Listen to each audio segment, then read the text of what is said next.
Hello my darlings, welcome back again to my YouTube channel, and if you're new, welcome to my YouTube channel. So parents, get close. So I'm just coming from work and I was just thinking about my son. I miss my son and I thought of our relationship, how beautiful my relationship with my son is, and I thought, why not share with you guys some things that have really helped me as a parent, and maybe you could also share some things that have helped as a parent in the comment section. And no, I'm not sharing these things because I do everything perfectly well.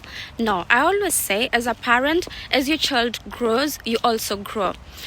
But these little choices have really shaped my son's behavior, but also helped our relationship, so yeah, I'm going to share them with you. And parents, if you have any choices, any things that you've been doing with your children or your child and that have really helped you out, then in the comment section and let's talk. So number one, and which has been a major topic for parents, it's screen time. So my son is not allowed to have a phone. He doesn't have a phone. He is 10 years old and he doesn't have a phone. My son has a watch, however, a smartwatch, which he can only contact the numbers that I have saved, the contacts that I have saved. When he goes to school, it's on school mode. So he can only check the time. He can't call until school is over. He can't call, he can't use calculator, he can't do nothing until school is over. Any other number that tries to call his number and I have not saved it, it will not go through. I will receive a message that this number tried to call him. So no phone. He is 11 years old, my son, not 10 years old. So another thing is no video games during the week. He is only allowed to play video games on weekends and of course when it's holidays. Also, note that even on holidays and weekends, screen time starts from 1 o'clock. And even if it starts at 1 o'clock, he is not allowed to play continuously. That is from 1 year to play until when he wants. No. 15 minutes before bed, no screen time. He can either choose to read or relax. This screen time. Oh, and another thing also I have to put in. All school days, he is only allowed to watch cartoon or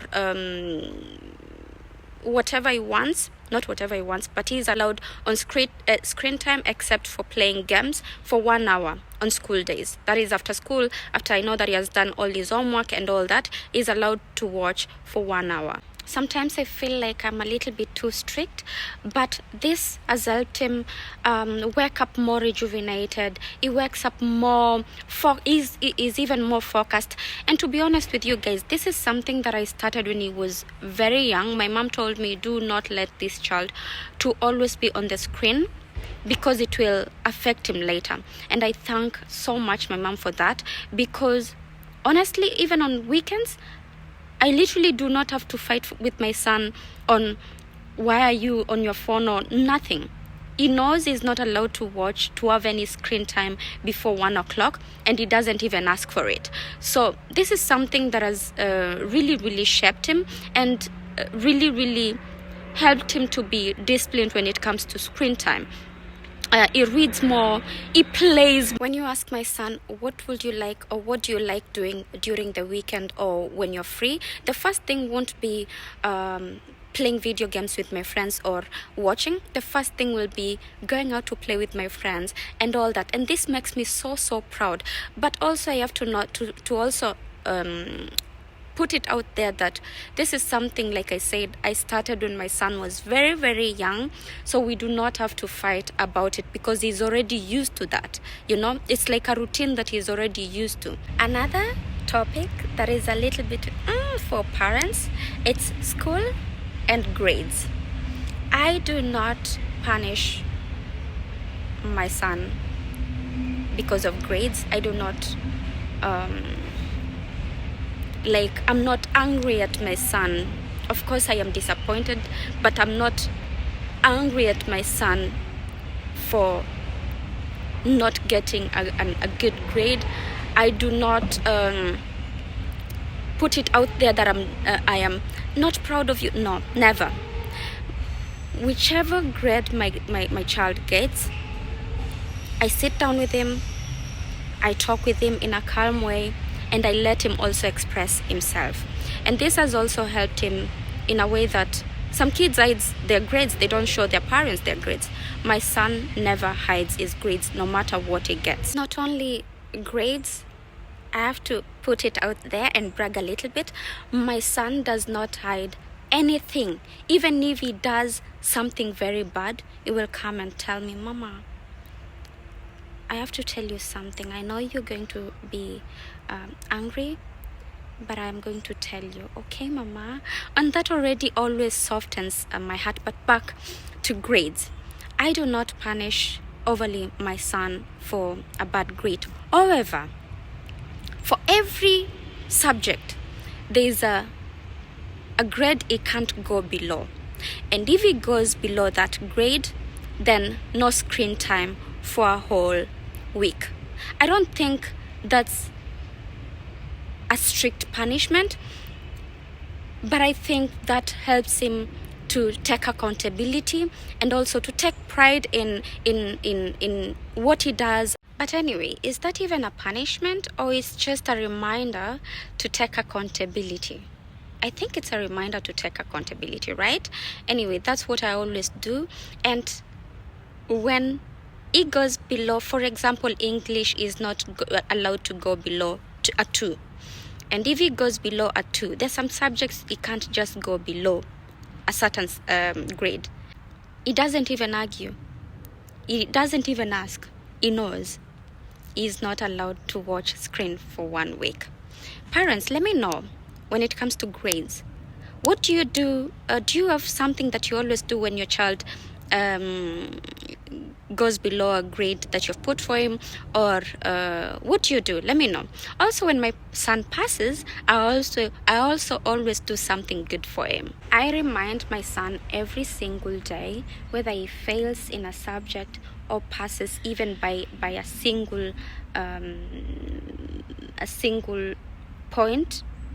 I remind my son every single day, whether it's at home or whatever, how proud of a mother I am, how proud I am of him and the efforts he puts. I remind my child every single time I get to that I am so proud of him, always. And he tells me, Mama, thank you, I'm also proud of myself. So that shows me also the confidence that my son has. Anyway, let me know in the comment section what you do in this when it comes to school and grades. The third one is sleeping schedule. Yes, my son is 11, but he still holds on to the schedule that I created for him years ago. So on school days, my son goes to sleep 8:30 latest. Unless we are out and we come home late, then he can sleep a little bit late. Other days and weekends, that is on school holidays and weekends, he sleeps at 10 o'clock. I allow him to stay a little bit longer. Yeah, and that has helped him so much in waking up feeling happier. I think he also is more focused and with energy. Yeah, let me know also in the comment section, what time does your child go to sleep? Does your child still has a routine or a schedule? Every morning when my son wakes up, he makes his own bed. I do not make his bed. He makes his bed. He wakes up, goes and changes his clothes and all that, and comes back and makes his bed, folds his pajamas, puts them where they're supposed to be.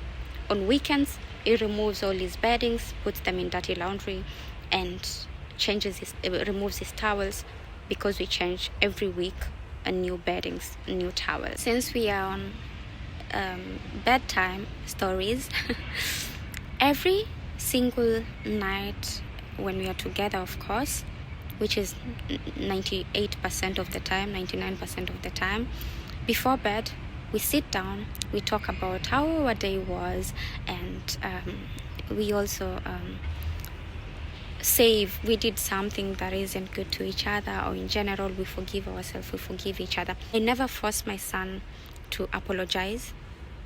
I let him apologize on his own, from his own heart. Some parents force their kids to apologize. You must apologize now.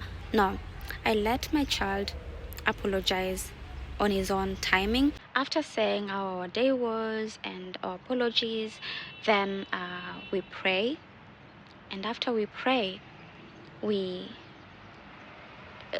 one day, like yesterday, we talked about what we find good in ourselves. Like, I find good about me that I am a good mother, that I am a confident person, the things we find good about ourselves, that I never give up, that things like this. You say what you find good about yourself, he says what he finds good about himself, and then the next day we talk about what we find good about each other.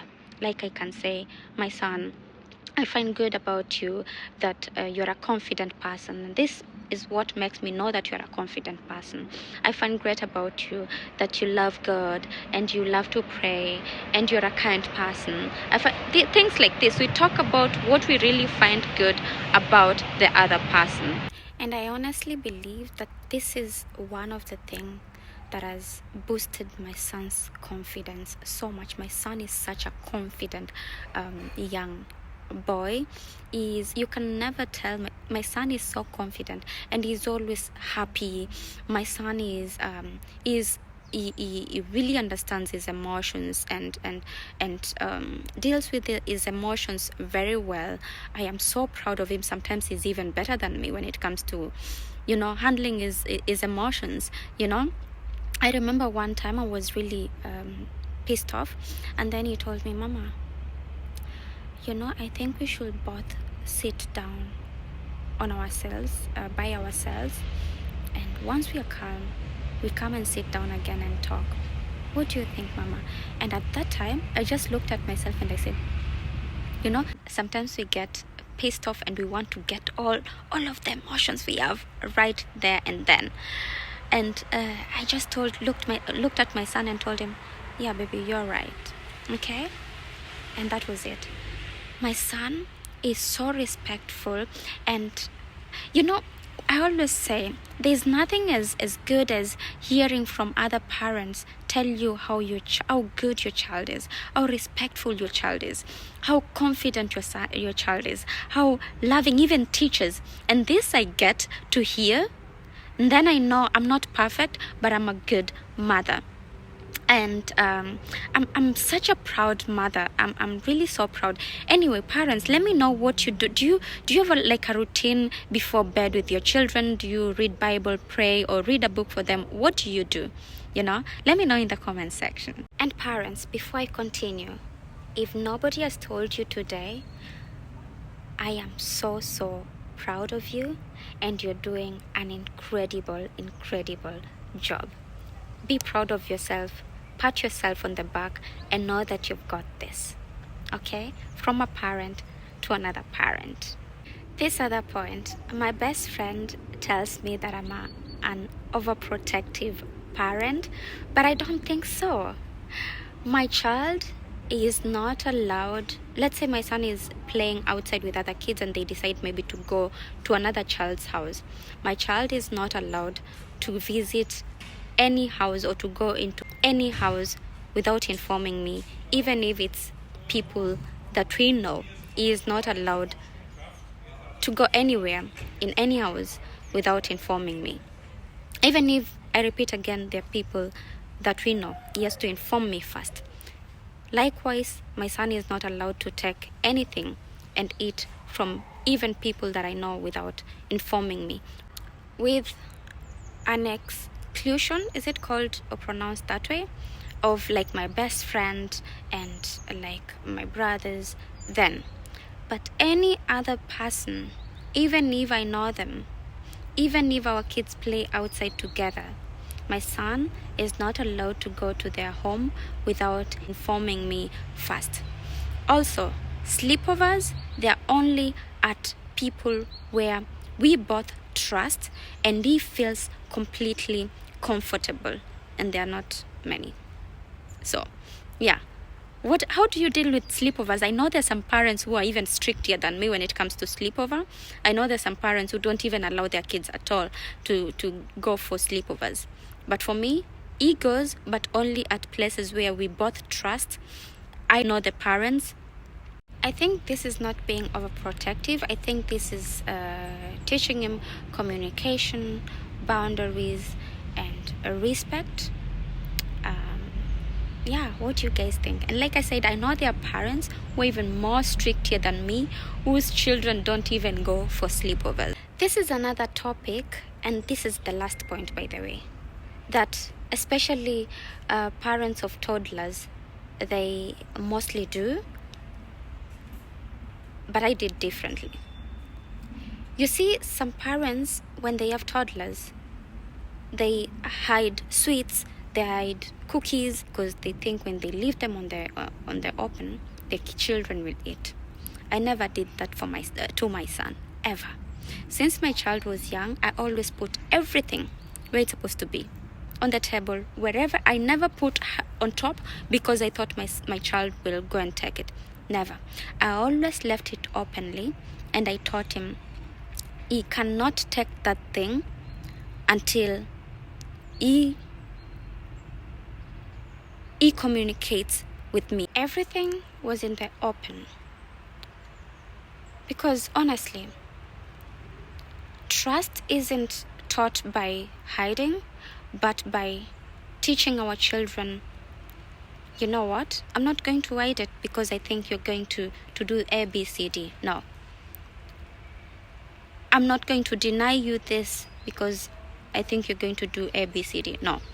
I'm going to leave it open. Personally, that's how I think. Because we have to trust each other.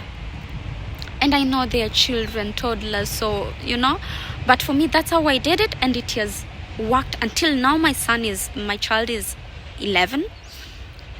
But even my colleague was even surprised by that, because I was at work and my child was at home. And my child called me at 1 o'clock and asked me, Mama, it's raining, it's drizzling, and asked me, Mama, can I watch a cartoon? And now it was 1 o'clock, and I said, yes, you can. And another day he called and said, Mama, I'm having some cookies and milk. And I said, yeah, go ahead, no problem. And my colleague looked at me and said, last time your son called you and asked you if he can watch cartoon at 1 o'clock, what time does your child watch cartoon? And I explained to him and said, what? It's very rare to find that. And then he said, and now he's calling to just inform you that he's having cookies and milk? And I said, yes, he does that. And she was so surprised. She was really so surprised. And she said, oh, you're doing such an incredible job. And oh, it's raining so hard now. And I was so happy to hear that, And sometimes my son passes by my job, and the way he greets them and all that, and they always say, wow, your child is like a grown child. Anyway, parents, those are the things that I wanted to share with you guys. Let me know in the comment section what or which things that you have been doing that have helped you a lot. My child is here, and I will see you guys on the next one. Hey, my love. Hi, my baby. How are you? I'm fine. How was your day, my love?